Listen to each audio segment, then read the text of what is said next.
tool we have is so much different that we can't, you know, what are some of the things that are different, actually? We have the metal frame, obviously. Which does what to the sound? It's going to be a lot bigger. Much more. Much bigger. Much. The strings are crossed. Yeah, good. Does everybody know that? So the strings are crossed. Old piano, they were straight. Yeah. What does that do to you? It creates more like reverberation. When they're straight, yeah. So when they're crossed, one of the reasons they crossed was so there would be a suppression of harmonics. Okay. You know, so you don't have so much upper partial. And of course, you could also make a shorter box. If you cross them, you could make a shorter box. It's cheaper. So that's one of the main reasons they did. Okay, what else? What about how heavy the keys are?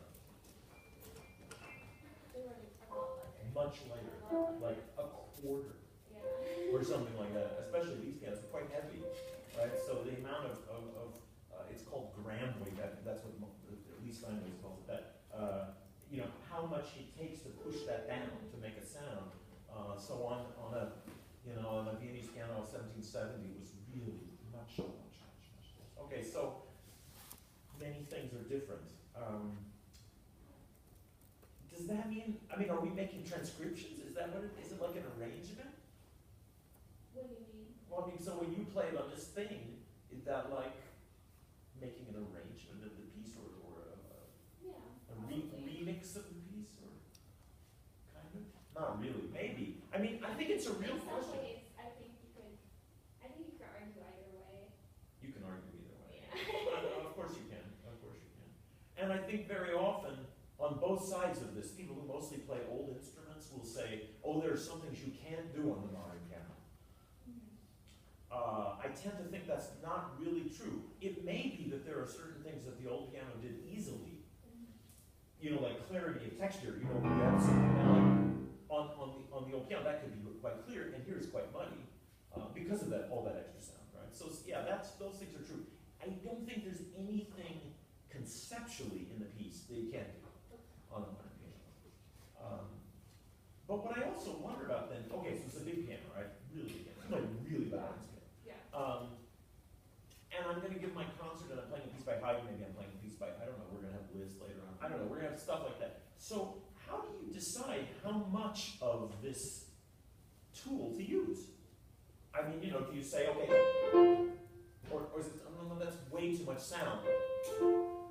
Or even, I don't know. And in fact, enigmatically and I think wonderfully, what does he tell you at the beginning? Right? Nothing. It tells you nothing. So I don't know if you're familiar with this sonata, but it's great. It doesn't say loud, it doesn't say soft, it says nothing. What about the speed? Is it? Where does it say? Maybe it isn't. Take off all the markers. Okay. No. What does it say? It doesn't say. It says nothing. It says nothing. So how fast is it? So, it's really interesting. So, as a matter of history, it's a transitional period, right? So what about older music? It's common to have no tempo words, right? Bach's music, for example, that's probably the old music we know the best, probably you guys, I would say. So in your pieces by Bach, are there tempo words? Does it say allegro? Does it say adagio? No, pretty much never. Occasionally, right? The exceptions are so rare that I could probably name all of them. The last one, the Italian Concerto, says presto. With the last prelude and fugue in the Waltenberg Clavier, I think the prelude says andante. Why? Because, why? Why do those words appear? Most of the time it says nothing. And my wife is holding up her hand. No, I'm not going to let her answer that. So when it says nothing, does that mean you can just do anything you want? No. Must mean that. No? No, it's kind of implied, isn't it? Oh yeah, definitely. But what's implied? The tempo, like how fast it, And what is it? The range of the tempo. Okay, you can go. I'm buying that. What is it? Depending on the style of the piece. No, it doesn't depend on anything. No. No, absolutely not. It's always the same. Shocking but true. It's always the same. What is it Paul is dying to say? It's tempo ordinario. Right? So all Central European music from, approximately Monteverdi, I'd say like 1600 on through when people started writing words. So 1740, 50, 60, or 70. 73. which is what?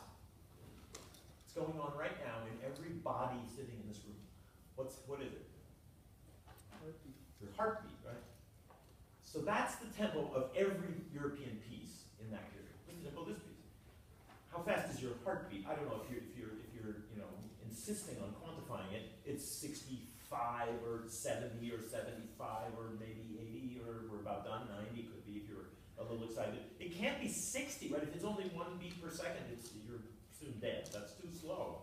And also if it's much more than 80 or 90, if it's constantly 100, you're also soon dead.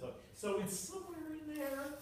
You know, it's a range, as you said. It's a range. It's a range. That's tempo ordinario. That's not allegro. So actually, when composers in the 1770s, like Haydn, started writing allegro for first movements, that became really common, right? All of Mozart, right? Every piece by Mozart, the first movement was allegro, right? Beethoven almost true. Lots of composers in the Viennese world started writing allegro always for the first movement. That was a modernism, right? Why? Because it was a little faster than tempo ordinario. So tempo ordinario was normal, you know, I'm going along. Allegro is 1 step faster than that. I don't know how fast is that, right? But a Viennese allegro is barely faster than your heart, right? It just has to be faster than your heart, that's it. So I think a lot of times, especially, I don't know, it seems like in America, I don't know, we get things like, oh, the first one should be fast. You know, it's like, fast is like that, you know, I don't know. And maybe we've heard Toscanini or something, I don't know. We've heard a lot of late practitioners, you know, like post-romantic performers who did push the tempos. I mean, we know that from Wagner. Wagner says that. You know, you can never play the slow movement too slowly. But he was operating in a different aesthetic. I mean, at this time, tempos tended to be sort of in there. He does give words for the other movements, right? So it's modern piece. 1770s was a wild time in European music. Really, truly. They were deeply affected by the American Revolution.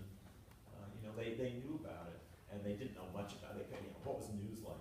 But they didn't know much. But the idea of it, I believe there was a play put on in Vienna in 1776, which was called Sturm und Drang, right? Storm and Stress, the name of the play. I think that's where that expression got started. So they were very much aware, and this is a piece in this kind of heightened style of what? Empfindsam, kind of, you know? So like the style of heightened emotions. You know, I thought at the beginning, so this matter of how loud to play or how much of the tone to use, I wished for a little more sound somehow, or I don't know, your piano's different, but it seemed, what did you think? I mean, I thought it was just too pale, a little bit. It's funny though, because I don't really want it to be louder. I just wish you would actually get down to the key. It is a little hard, I think, on this piano to make a satisfying soft sound, you know. Can you just play it a little more toneful?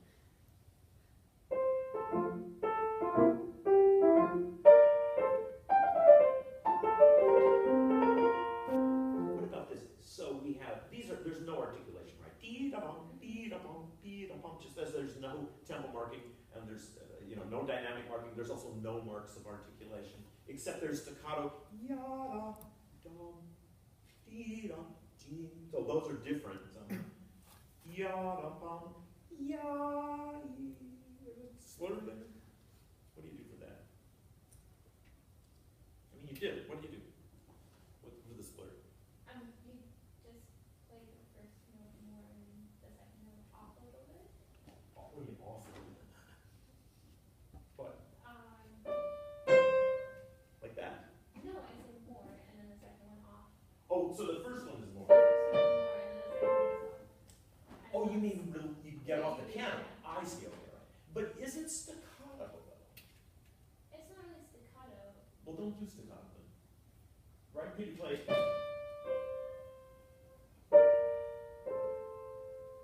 Yeah, I think so.